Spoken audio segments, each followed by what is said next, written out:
Hello, everybody. Welcome to another edition of Business and Life Insights. And today I'm so pleased to introduce you to Lona Fink, our distinguished and very beautiful guest. Lana, good afternoon, good evening. Thank you so much for having me.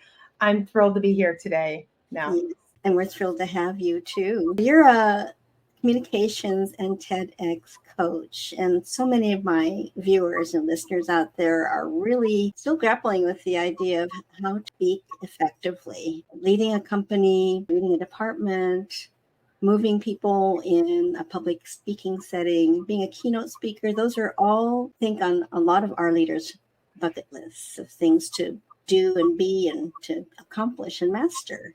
And I really appreciate you being with us today because you have information that so many of our viewers would like to know more about. Yes, I will tell you, I'll get into my journey in just a minute. It was not always easy, but once you know a few tips and tricks, all of a sudden, the world can open for you. Yes, well said. So Lana's dedicated her career to helping individuals step into that spotlight and share their unique messages with the world. And so let's just dive into it, Lana. Tell us about me, where to start. Yeah. I was in corporate America for about 27 years. And 3 years ago, I froze on Zoom, delivering a leadership presentation to an employee resource group. And it was coming up to my portion, and I still remember the day. My heart was beating fast. I could barely get the words out. I literally saw sweat dripping down my face. And I said to myself at that point that I would never be in public speaking again or in leadership if I could just get through my portion. I did get through it. Obviously, I'm here today. And when it was done, I immediately apologized to the host. And she said to me, "What are you talking about? You were great." What I didn't realize at the time is we're always our worst critic, no matter what it is. And I did step back for about a year from leadership and from public speaking. And then that same employee resource group gave out 61 Toastmasters members the following year, Toastmasters memberships. And I remember thinking to myself, oh my gosh, it's my chance to overcome this fear of public speaking. I signed up immediately. June 1st of 2022, I got the email. "Welcome to Toastmasters. We're excited to have you." And immediately I felt like a fraud. What was I doing trying to get with this elite group of public speakers? On top of that, the Toastmasters Club that we were just organizing at our corporate office wasn't as organized as it could have been. And when we were assigned a club mentor, the person who was running the club did step down. So I'm sure you can all guess where this is going. Yes, I stepped into the president role of a brand new Toastmasters Club I know nothing about. I'm leading 7 executive board members or 6 other executive board members. We're having weekly meetings. And it was an absolute amazing experience. Now, just 2 years later, I will tell you I am a division director. And today I oversee over 21 clubs and 300 members in District 47. It is an absolute amazing experience. If there's one thing I want everyone to hear today is that Toastmasters is for everyone or anyone that wants to improve that fear of public speaking. Wonderfully said. So that's an awesome story. I mean, you just took the helm of a new Toastmasters group, really built it from the ground up, building membership or Toastmasters along the way, helping them hone their speaking skills as a team, but also as a wider community. So yes, Toastmasters is wow. So that was where you realized that this was in you. That's where it all began, right? Toastmasters, and I was able to witness people coming in who couldn't even stand up in front of a group. All of a sudden, they're giving 4 to 6 minute speeches and they're excited about it. I'm like, oh, this is amazing, the transformation that this can happen. I will tell you there's another piece that helped my progress along the way. And Toastmasters is still a partner of an AI speech application called Udly. And this speech communication tool allowed me to record speeches, upload speeches, practice interviewing whenever I wanted to. I didn't have to wait for a Toastmasters meeting. And so if you can imagine, I began using this all the time. As soon as I had access to AI, and it could tell me these were my filler words, this is how fast I was talking, here's a summary, maybe here are some questions your audience might have. Wow, all of this for every single speech I was giving. And because I was getting so good at giving the speeches and also training on this product, I was asked to then train at 3 different Toastmasters Leadership Institutes that summer, the summer after I joined. And I remember going to the first one that I ever went to, I think it was in February or March, and thinking to myself, wow, it would be amazing someday to be up there presenting to others. And then a year later, here I am sharing this amazing information with 30-year Toastmasters veterans. And yeah, it was absolutely amazing. I'll tell you, at the third one that I gave, it was when that 4-time distinguished Toastmaster walked up to me and asked me to be part of her TEDx coaching team. Well, I'll tell you, if a 4-time distinguished Toastmaster asks you to do anything, of course you're going to say yes. And if you're watching this, you're going to know it was definitely you. She's amazing. And of course I said yes, right? Because that's what you're going to do. You're going to say absolutely yes to whatever opportunity you have. As soon as she walked out of the room, now, oh my God, I turned around and I said, what? Right? Like, I don't know anything about TEDx. And then I said, wait a second. If she didn't think you could do it or that you'd do a good job, she wouldn't have asked you to be on her team. So there's something. And last month for TEDx Miramar, I coached 2 of their TEDx speakers. And it was an amazing experience watching them tell their story, give their message. And I really can't wait to see their videos come out. All right, wonderful. So let's go back a little bit. So you were practicing in between your speaking engagements.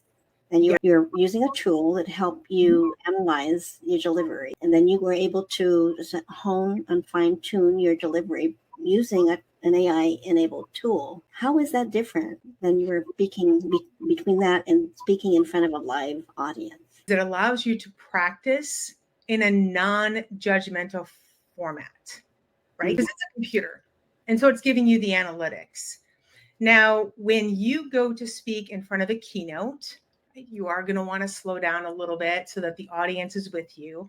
You're also going to want to make sure that you're not giving them too much information to absorb. And of course, if you have any type of PowerPoint slides, you don't want them to be too many words on the slides.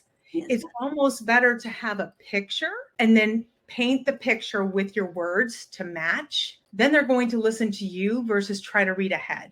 I've seen so many speakers, unfortunately, have so much information to share and they just want to share everything, and I get it. It's going to be much more effective though at the end if you have a QR code for them to scan, so that then you can actually get the analytics of who's scanning that QR code and wants to learn that additional information. You're really able to then make that connection with the audience. I'll tell you, it was the first time I'd ever stood up to do a training in my life. Here I am, 27 years in corporate America, and I was never a trainer. I was working on at work. You can stand up there, look the audience in the eye, talk to them about what you know. Yes. It is so powerful because you know your speech. You know your topic. And one of the things that I see everyone struggle with is, oh my gosh, I forgot to add this. I forgot to say this during my speech. Or, why? They'll stumble and then they'll try to go back to something. I'm going to give them a trick. If you ever forget something, when you're in your Q&A session, it's a perfect time for you to say, you know what, I just thought of something else, and give it there. No one knows it was the 4th thing you were going to talk about. Why not present yourself in a way that you are that expert on that topic? And this is why they should listen to you and work with you and understand what it is you're trying to present to them versus someone maybe fumbling to get the right word, right? Right. Absolutely. So can you give us a framework, kind of a thumbnail sketch of what a framework of a great speech would be like? Okay. I'm going to start with a question. And I think I already asked you this question, but for the audience out there who's listening and watching, how many seconds do you think you have to grab the audience's attention when you stand on stage? Now, I think I already told you this. It's 7 seconds. Yes. And at 10 seconds, they're going to decide if they're going to pick up their cell phone or not, and if they're going to give you all of the attention. While it's great to come out there and say, this is me, this is who I am, my credentials, you can put that on sometimes something that's playing before you even step on the stage. You don't have to repeat it, right? Right. Probably the worst thing you could do, because they've already seen it. So don't repeat your bio. It's already hopefully been given, or at least it's in the flyer that they're sitting down listening to you. The first thing you're going to want to do is look out at the audience and ask them a question. By a show of hands, how many of you have ever judged a person based off of how they looked or what they spoke like, right? And make sure it's maybe something that you would raise your hand for, right? Because I know this is something that the TEDx speaker that I just worked with, that was her first question. That was her opening question. And then she said, you know what? Don't worry. It's a safe space. No one's going to judge you. All of a sudden now the audience is with you. Okay, what are you going to talk about? Then it's great if you can bring stories into why your speech is so impactful. Obviously, we're going to start with an opening like I did 3 years ago. This is what happened to me. And then when you go through your hero's journey, you're able to showcase where the change happened, how it happened, why it was so impactful, and what is happening today. And when you're able to grab the audience and hold them through that whole thing, that's where the magic happens. Because at the end of it, if you can have a call to action, now whether that call to action could be like the speech that was just given, the next time you see someone, instead of deciding who they are based off of how they look or what they sound like, why don't you walk up to them? Because you might just be surprised at that experience. And I was sitting there. I mean, it was amazing what happened. And when you're able to give a call to action, they're going to obviously want to continue to work with you or listen to you. Right. It's very compelling, very compelling. And I'm noticing as you're speaking, you're using the pause very powerfully. Can you tell us about the use of pause? Yes, it's something that I'm trying to do much more deliberately today than I normally do. I tend to speak so fast. You wouldn't think so, being that I was born in the Midwest, but I did live for 5 years in New Jersey. So I think that's where I got that East Coast, we're going to speak really fast type of thing. I now live in South Florida, right? We've been down here since 1998, my husband and I.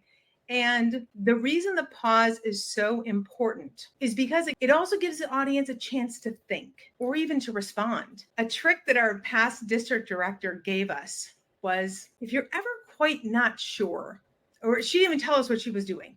She basically walked from one edge of the stage to the other edge of the stage and then looked up and made a great point. And we were all like, that's amazing. And she said, if you ever are not quite 100% sure, pause, take a walk, stop, and say it. Everyone is going to want to see then what it is you have to say. You could have been struggling a little bit, and it's okay. No one's going to be perfect. And one of the things that I want to just let everyone know watching today, I was struggling to be perfect. As the president of that brand new Toastmasters Club for months, I would write my speeches and I would put it in presentation mode. You would have my PowerPoint on that side, and then I would have my speaker view here, and I would literally read every single word like I was talking to them, but they could absolutely tell I was reading it. There was no question. I wasn't seeing faces. I wasn't seeing emojis. I wasn't seeing anything. There was no connection with the audience. Sure, there might not have been any filler words, but that wasn't what was important. Is that my message came across and that they understood. They got the message and that we were able to connect and bond as a speaker and an audience. And once I was able to reset it I was challenged by my executive board to do a speech without writing it. Now, mouth, I can't. Yes. I said, I have to write the speech. It doesn't work that way. And they said, we're going to challenge you. And if you don't want to accept the challenge, that's fine. Okay, I'm going to accept the challenge. And I will tell you, I have some bullet points, maybe on some PowerPoint slides, but I now speak from my heart because I know that's what's going to really connect with the audience versus trying to make sure that I'm giving them all that information I want them to listen to. I'd rather give it to them in a PDF or something they can scan at the end and have them listen to my stories. Half the time, they're going to be taking notes on their phone or notes on their computer, and they're not going to catch everything. Think about the game of telephone. Right? Yes. Something, they hear it, but maybe they're not jotting it down right. And then all of a sudden the message doesn't come across as you want it to. Why not connect with the audience, talk to them like I'm talking to you today. Yes. And then give your information and say, you know what, I'm going to be giving you a handout at the end. I just want, connect with me today. Listen to what hopefully you're going to hear what I have to say and it resonates with you and you're able to take away a few things, but don't worry about taking notes because we're going to go ahead and make sure you have all that information afterwards. Right. Do you know how much it would just help put everyone at the audience at ease. You would see these conventions of 300 to 500 plus ready to do all their notes, just go, Oh, yes. I can relax. I can have a good time. I can listen and I can take in this experience, control everything and half of what was said. Yes, and those are excellent points there, Lana. So something that I struggle with is being able to read the audience and know whether or not I have their attention. Can you give us some pointers on what you do to be able to realize or notice whether or not you're connecting at the level that you'd like to connect with the audience? Yes, absolutely. The first thing I like to do is scan the audience and see if everyone is either looking at you or not looking at you. If they're not engaged for whatever reason, I've seen speakers do something as silly as dropping the mic on the ground to like wake everyone up. And then all of a sudden, right now you have the attention again. Okay, so let's start over again. Or not, I don't know, right? Thinking about it, how can you then grab their attention again? I would say the best thing to do would be to ask another question and just kind of fit it into your speech and see if there's a question you could ask them. Like, does anyone here, can you resonate with the color blue? And they're going to be like, I can, right? Why can I? Well, I can resonate with the color blue because of this. And it may not 100% be part of your speech, but it could be just the audience needs to get back on board with you because you're hoping that they're connecting. I will tell you, don't stress about your filler words. Oh, And everyone always stresses about the words so and. Okay. I come from a time, I'm not going to go into my age, but I think you probably all figured it out about now, where and or but was used to join two sentences. This was how we did it. Now it can be at the beginning of a sentence. You can start a sentence with so, comma, and comma. It's very difficult to find out when someone's speaking exactly where that and or so is coming from, right? How are they using it? Are they having too many run-on sentences? Obviously, we can pick things apart. But what I'm finding as I'm learning as a Toastmaster, or I'm going to conferences and listening to other keynote speakers, the best speakers are deliberately putting those filler words in to connect with the audience. Now, I'm not saying to say like every other word. That's not what I'm saying. But don't stress yourself out when you have those filler words, because at the end of it, what really matters is that you connected with them, they understood your message, and they were with you during your talk. amazing. So things have changed a little bit. Just in the interest of communicating and connecting, everything doesn't have to be letter perfect. It's No. more about, so communication is more than just words. It's, what else is it? Yes, well, it's obviously your body language, right? You have to make sure that your facial expressions, your hands, I should probably be standing talking to you, but all of these things match, because if you're smiling and talking about your deceased relative, it's not going to go over well with the audience. They're going to get confused, right? So we want to make sure that you're deliberately putting your hands up where they need to be. You're making sure that your facial expressions are absolutely matching your tone, your excitement, your sorrow. And trust me, there's been times where I've gotten feedback that I was a little too happy during some of the sadder parts. And I'm like, okay, I need to work on the 3 years ago when I froze on Zoom and like really show the shock and panic that I was in, that when you see them flourish, that's where the magic is. Right, absolutely. And now that we're on the topic of body language, and I know, and we don't have the benefit of having a stage here or a live audience right in front of us, Right. but you mentioned that a speaker would be speaking and standing ordinarily, or sometimes you're sitting on a tall stool, Right. but they're elevated. Yes. You talk about posturing and walking. How do you command? The interesting thing is, one thing that I learned very recently, everyone talks about power posing, right? And putting your hands on your hips and just getting that power. And while that's great, and it's a good thing to do, I'm not saying not to do it. One thing that I found that kind of resets that parasympathetic nervous system is almost to just put your hands behind your head like this and lean back for 10 seconds and it just resets everything and you calm completely down. Now,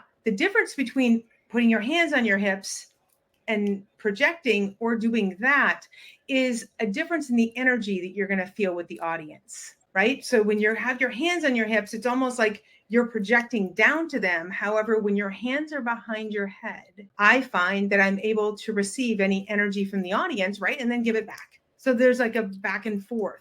And I'm not just then speaking to them. I'm with them and they're with me. It may not work for everyone, but for me, it was a complete game changer because all of a sudden, no matter where I was, I could step out of the room for 10 seconds or 15 seconds, reset that parasympathetic nervous system, that fight or flight response, right? Of, oh my God, I'm going to get on stage next and I'm going to lose it. And then you walk on stage and you have it. You're cool. You know what the topic is. You know what your speech is. And one of the things I just want to, again, reiterate is no one knows your speech better than you do. No one does. I don't care if there's other experts in the audience.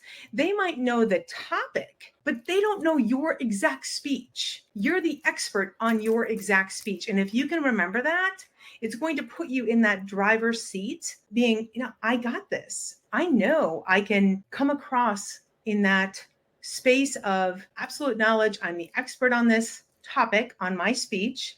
I've lived it. No one else has my unique experiences and my stories to share. That's where the magic happens, is sharing those stories with everyone. Absolutely. Absolutely. Your eye contact is really riveting too. Can you talk about eye contact? We're going through all of the little elements. We're going to put it all together. Yes, eye contact. A lot of people struggle, especially in the Zoom world, to just look at the camera because they feel like they're ignoring everyone else. But when you look at that camera, it feels like I'm in the room with you having a conversation. You will see it. I did a presentation last week on another talk, right? Like another YouTube area. And I did have the audience on this side. So I could see their lovely faces and I was talking to them and I had the presentation in front of me and I was looking at them. When I asked the audience a question, I would look over here, scan the faces really quick and then come right back. Because if you can continuously keep that eye contact, and it's so hard to do, especially when the green dot is maybe above our faces right now. I want to see you smiling. I want to see all those things. But for everyone else out there, they might feel like I'm literally sitting across from them having that conversation with them because I'm looking into that camera. And that's where, I was asked to step up into these leadership roles in Toastmasters International. And I said I would never be in leadership again. And we have a problem with the word never, because as soon as you say it, it's going to happen, right? I mean, there's no question. So my daughter would never wear pink. It's not happening today. But it's one of those things where if you can engage that audience and know your speech, that's, again, just magical. I see a lot of presenters, unfortunately, reading from the screen like I did. I did it for years. And it wasn't, while it was effective and I was getting things across, it wasn't effective because I wasn't connecting with the audience. There is so much information to share. But if you think about it, and I know I said we have 7 seconds, and I think it's 7 seconds for our age group. For my son who's 21 or my daughter who's 24, it's more like 3 seconds. And they're scanning on Instagram, right? You always see them scanning on something. And if it's not stopping for them, then the question is going to be, how can we make sure that they're getting what they need to really make that impact? Absolutely. Oh, that's so many good points just in that last section. Well, all through your whole presentation here. So yes, and I just want to mention that Lana also has a checklist, a scorecard where people can evaluate where they're at right now with their speaking skills. And do you want to talk a little bit about that, Lana? Sure. Tell you this now. I have 2 of them. I have one that asks if you're ready to master the art. And the art of communication, I always say, is Toastmasters International, right? That's that art. Pulling together a speech, getting a great evaluation from someone, learning how to receive an evaluation. I mean, if you think about this, Toastmasters should absolutely be almost in every single corporation in America. It needs that help. But the science of communication is basically, it's that AI speech platform that I leverage. And what I want to know with the other quiz that I put together just recently was, are you ready to be a TEDx speaker? And it's a little bit more targeted toward potentially getting onto that TEDx stage. And the reason why I love that one also is because it really has some great questions about being able to be coachable. This is something a lot of people sometimes can struggle with because they might think that they know the answer. And I have a few different coaches that I work with personally, and it's amazing when you open yourself up to being coachable and to learning from them. And then you come back and you give them, oh my gosh, this is what I created. And then there's that exchange of energy and just elation back and forth. When you can get to that level with your TEDx speakers, or even just on your own, creating a new presentation, having fun, I can get lost for hours in Canva, playing around with presentations and getting everything just right. But it's great to be able to go ahead and ensure that they really just have what they need at their fingertips at the end of the day. Can you talk some about what a TEDx speaker should be expecting? Yes. A candidate for a TEDx talk. Sure, absolutely. So with the TEDx, I found out recently that the average number of times a person applies to get on the TED stage. Now there's TEDx, smaller stage, and then there's the big TED stage. And the big TED stage is normally Nobel Peace Prize winners, right? And people that are invited to speak on that stage. The average number of times that someone applies to get on that big stage is 86. That's a lot. It is a lot. So when we think about the TEDx stage, there's over 3,000 individual TEDx events held annually. 3,000. And I know that just in South Florida alone, we probably had, well, over the last several summertime, let's say, probably 6 or 8 in different towns, right? And mine was just held last month. The amazing thing is when you're chosen from a group, I think there were 86 or 89 applicants and only 12. That's that elite top percent of having their story shared. One of the things that I learned was when you go to apply to speak, you don't want to have a whole dissertation for your topic sentence. It should be between 6 and 8 words or less, if possible, because you want someone to be able to scan it and decide if they want to move forward with you or not. And then when you're telling your reason why you think the audience may benefit from what it is you have in your lifetime you've experienced, or what inspirational message that you want to share, it's best when it absolutely comes from your heart.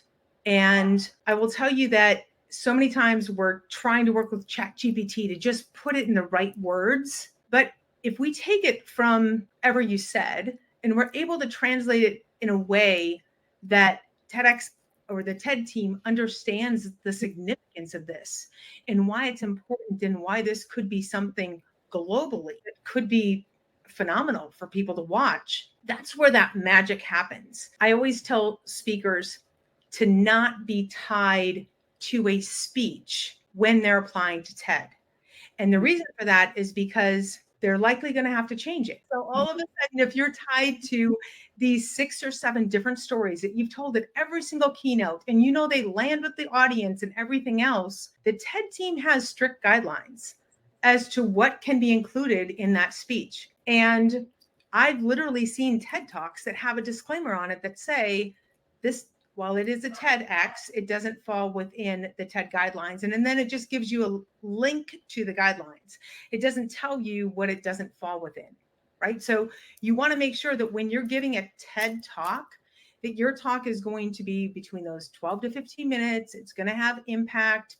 Potentially you're going to list out the top 3 things you want the audience to know. You're going to end it with a call to action, because for someone to watch it, the final question they're going to be asking themselves is, what's in it for me? Absolutely. And we need to just make sure we're addressing that. That's where I'm going to come in, because there's different ways to say the same thing, but we need to make sure that you're getting your point across in such a way that's so powerful. Your stories align to your message. And all of a sudden, magic literally can happen. And yeah. Well, that's pretty cool. That's a very exclusive, elite group of people who get invited to the Yes. TED Talks and also the TEDx. Can you just give us some insight as to how the selection process happens? How do we get into the top 12? I will tell you, with every single TEDx group, there's always a committee of people that are looking at these talks.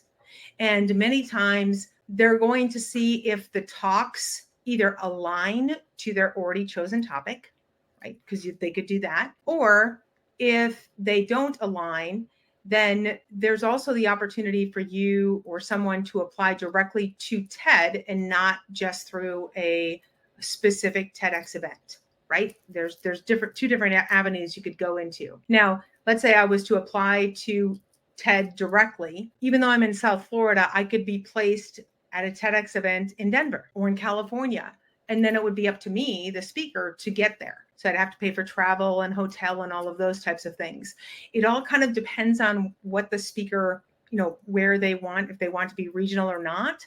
But getting back to that selection criteria, it really depends on the board of who is going to be choosing it. Because I think everyone is looking potentially for different things for their, and they want to make sure that some, are going to be inspirational. The one that I just did, TEDx Miramar, the subject or topic was good juju, which was inspirational stories, right? Right. Saying, every single story that was said was just unbelievable. And the inspiration, it was amazing. And I can't wait to do more. I know there's quite a few coming up next year, even in February and so on. And just helping everyone get to that stage, if that's really what their goal is. And I want everyone to know now, everyone has a story to share. Now, you may not need to go into the depths of your story because it's so dark you don't want to go there. Okay. And I totally understand that. But there could be something that you're talking about, something that you have overcome personally that could literally change the lives of millions of people if you took the chance and tried to get on that stage. Now, it doesn't mean that you're necessarily going to have that first application 100% guaranteed, right? But if you were working with someone, any of the TEDx coaches who knows kind of the ins and outs, we can look for what you potentially need to change on any application. I do think working with a coach is going to be much more beneficial than trying to do it on your own, because sometimes you don't, like you said, you don't even know where to start. It can get overwhelming. And then it's kind of something on your desk that you're like, I'll get to later. Not that push to get to it now, get to it today, because tomorrow you don't know what's going to happen and whose life you could impact. Exactly. Is there one presentation, one TEDx talk that stands out in your mind particularly? And can you tell us why? So I'm going to actually give you the two that I just did because I love both of them. The first one, it was by Tracy Jackson, and it was called Growing Up Jamaican. So she's growing up Jamaican at home and American everywhere else. And talked about how everyone was putting her in a box based off of what she looked like and sounded like. And in the middle of her story, you find out that she's doing the same thing. The same thing she's seen everyone else do, all of a sudden she did to someone else. And that's when she came around at the end and said, you know what, let's just all walk up and get to know one another, because that's really what's most important. And again, that was a very impactful, I get goosebumps still just remembering what she said that night. The title is really captivating too. Yes, it is. And the second one that I loved, and again, I'm going to be biased because these were both my speakers. It was by Jim, and he did it. The title was Surviving the AI Apocalypse. Now, AI, the genie's out of the bottle. We're not putting it back, right? I mean, it's here. And we have to now figure out how to survive it and how to thrive in it. And his story really focuses on what we're doing with our children, because today we're teaching reading, writing, and arithmetic, and we've been doing it for centuries, right? And we have to do it. But AI can do it better, faster, and cheaper than any of our kids. So when you think about that, what can we do to help them really thrive with AI? And what Jim said was, we need to instill innovation, imagination, an inspiration into our kids, because that's where the leaders are going to be to not compete with AI, but use it at a different level, and then not have to compete with the reading, writing, and arithmetic. And I absolutely think both of those messages for both my speakers could be shared globally, because it is something that we do absolutely need to address. I see over and over again in public schools where PE, art, right? Physical education, things are getting pulled away. And this is actually what's keeping our kids grounded, keeping them there. I mean, we need for them to have that space to connect and to really, understand what the future could potentially hold. Absolutely. I'll tell you, AI is only as good as we can program it. We need to coach it.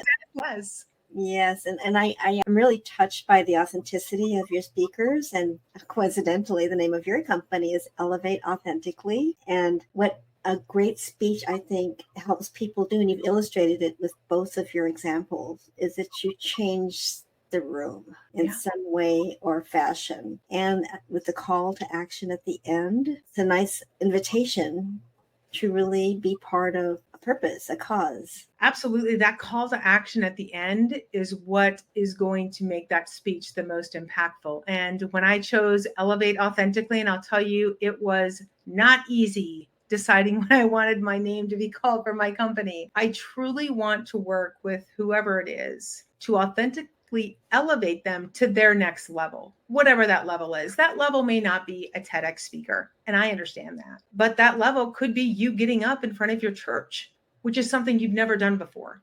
Could be you going and speaking at the PTA. Could be you even standing up and talking at a conference. If these are things that you're struggling with today, I've been there. I wasn't ever going to do it again. And now I'm helping coach others to get out of, I don't want to say get out of their own way, but that's really what you need to almost think about, because I find that when you can change your mindset, then all of a sudden opportunities are going to open for you. Yeah. And I will tell you, there are 3 phrases I say to myself with every single opportunity that I have. And I'm going to challenge the audience to use these 3 phrases when they're presented with opportunities. The first one is, I am enough. How many times have we thought to ourselves, we're not enough? I'm not enough to go to this next position. I'm not enough to be able to bake that beautiful birthday cake that my son is wanting.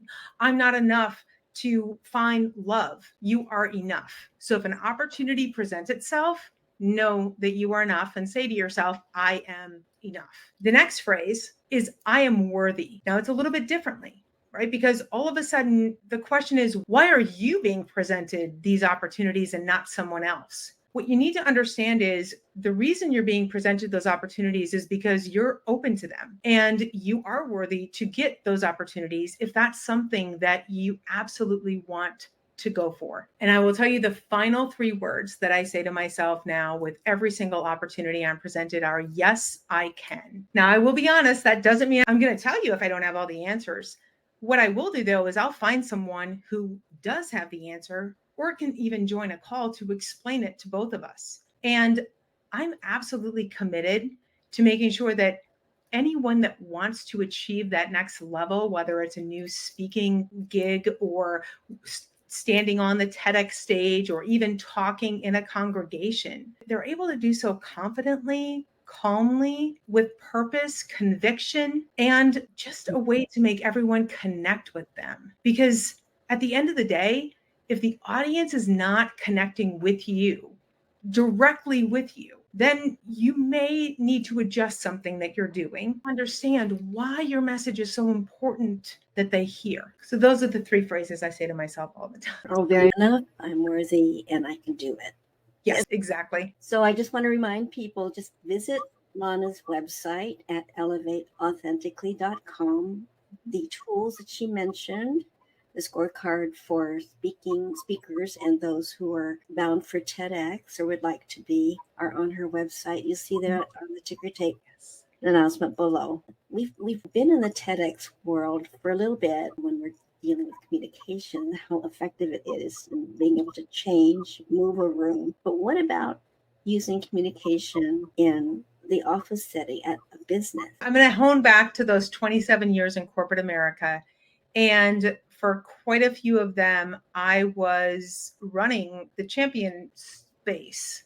communication space to ensure that the communication that was going out to our clients and our partners was what we wanted, and that it was clear, concise, and they knew what the next step was. I can't tell you how many times I've sat in a meeting or I've gotten a communication at work and it wasn't clear what the next step was. It wasn't. And then it either leaves that ambiguity or trying to understand or decipher what it is they actually needed. Communication is absolutely necessary at every single level in corporate America, from the entry level all the way up to the C-suite. And what I find is that if the C-suite can communicate in a way that the employee, even at the entry level, understands the request is giving them, right? So there's always going to be a value for the employee. This is why they should be on board with your idea or whatever change it is that you need. I can tell you, I am guilty 1,000% of hearing something and saying, absolutely not, immediately. It's not going to work. And it does take me some time to walk myself through it and understand from a business perspective why things need to happen the way that they do, and then get on board to be able to explain it to your more junior associates. And I'll tell you, if you can structure it so that you have the tenured staff, whether it be ambassadors or the middle management level, explain it, or even the C-suite, in a way that everyone gets excited about, then all of a sudden that change doesn't need to feel so daunting for everyone to adopt. And it's all in, again, going back to the TEDx world, the what's in it for me as an employee. And if you can frame your communication around that, all of a sudden, I wouldn't be surprised if you're seeing drastic changes at your company because your employees understand and they feel that they're valued and that you're listening to them and that you want what's best for them. So this is the direction now we need to take the company. Right. So, and in a company setting, and actually in our everyday setting, communication is about having influence for a purpose that other people can buy into. And they see that purpose and it's communicated clearly and with them in mind so that they can have what's called buy-in. Correct. And it's back and forth. Communication is a two-way street. Whether or not you're a speaker on a stage, communicating with the audience, and the audience is communicating back to you how they're receiving you, or your own family, how you're communicating at the dinner table. You're absolutely right. And one of the things, I think we talked about this before, literally get anyone to do anything for you, but it's all in how you communicate it to them. And that's exactly what you just said, right? And making sure that they understand the what's in it for them to be able to be on the same page as you. And it's just something that's definitely learned by a lot of us. I'll tell you, my son and daughter are still learning some of that. They may be a little bit more direct, and I think I need to brush them up on a couple of things, but it is something that we all learn to do. And if you can get really good at it, all of a sudden your employees will literally go all over the place for you. They will follow you to the ends of the earth and believe that you have a parachute if they were to step off the cliff. They trust you, right? And it's all about building that trust and that integrity and making sure that everyone understands you're in it together. Yes, absolutely. And listening is one of those skills too. So even in developing a talk, you listen to hone the message. You listen to yourself, you listen to people you've been around, your life experiences. Those are listening skills. And I think that you're a very good listener, Lana, to your life in all the forms that it comes to us. We're coming up to I know we could keep going, and we have only touched the corporate world, but it's so valuable for a leader to be able to communicate with the followers in a company, whether or not it's a company that meets in an office on a daily basis. Those interpersonal skills are life skills that not a lot of people really pay tribute to. But I do appreciate great communication because it can bring people together in a way nothing else. Can you talk about some of the elements of using communication as an influence tool in a good way? Sure, absolutely. I can tell you that since 2006, I've been working from home. It didn't matter if I was working at a company. And the way that you can leverage and use communication is definitely to be fully present in the meetings. And I know everyone wants to take notes and do all of those things. If you have a Zoom meeting that's happening, you could turn on the AI assist on Zoom. You could also do some other things. Otter is one. There's some other note takers that I haven't 100% looked into yet, but I know I need to, because I am absolutely a note taker. Nell knows, we talked a couple of times before, and I think I had 10 pages of notes from each one of our calls. Yes, you're a very good listener and a very fast writer. But the problem is, right, when I am writing, I'm not fully looking at you and absorbing everything that you're saying. I want to invest and figure out which note taker is best for me, because I know that that's just going to bring my listening skills even to a higher level, right? To be able to really communicate and effectively understand what it is you're saying versus understanding a piece of it and then trying to write it down. And whenever you look at me on some of the Zooms, you see my head is down and I'm writing. And it's not because I'm writing something else. I'm literally writing notes, but it's a little bit distractive for some people. You know, this is a very broad topic, and we have really just touched on some of the highlights of Lana's coaching skills and the insights that she has. So I invite everyone to follow her on LinkedIn and also check out her website, Elevate Authentically, and download those tools so you yourself can figure out where you're at and where you might need some help in getting to the next level. Yes. Lana, any parting words that you would like to say? I'm sorry that the hour has just gone so quickly. The hour, I think, flew by. I feel like it's only been 5 minutes, although I'm sure you all are ready to get off of the live. I will tell you, thank you so very much for allowing me to tell my story and let everyone know there is a light at the end of the tunnel. Even if you think you can't get over public speaking, the fear of public speaking, over 75% across the world, fear of public speaking, second to death. 75%. 75%. That's a lot of people that are afraid to speak up. You can find that inner voice and that confidence, your whole world can change. And I hope that if nothing else, everyone heard me say, don't stress about the filler words. Yes. Everyone has them. It's okay. And that's how you connect with the audience today. Absolutely. Yes. Yes. And we are worthy. Yes. Yes, we can. Correct. Yeah. Those 3 phrases. I am enough. I am worthy. Yes, I can. Because when you say that to every single opportunity that's presented, obviously you want to do it, right? So let's just put that caveat in there, right? If there's something you know you shouldn't do or you don't want to do, don't do it. But if it's something that's going to put you out of your comfort zone a little bit, try it out. Yes. Know that you're gonna have a network out there also of people that you can tap into. Your LinkedIn network, your other networks that you have that are like family members. You can always ask them a question.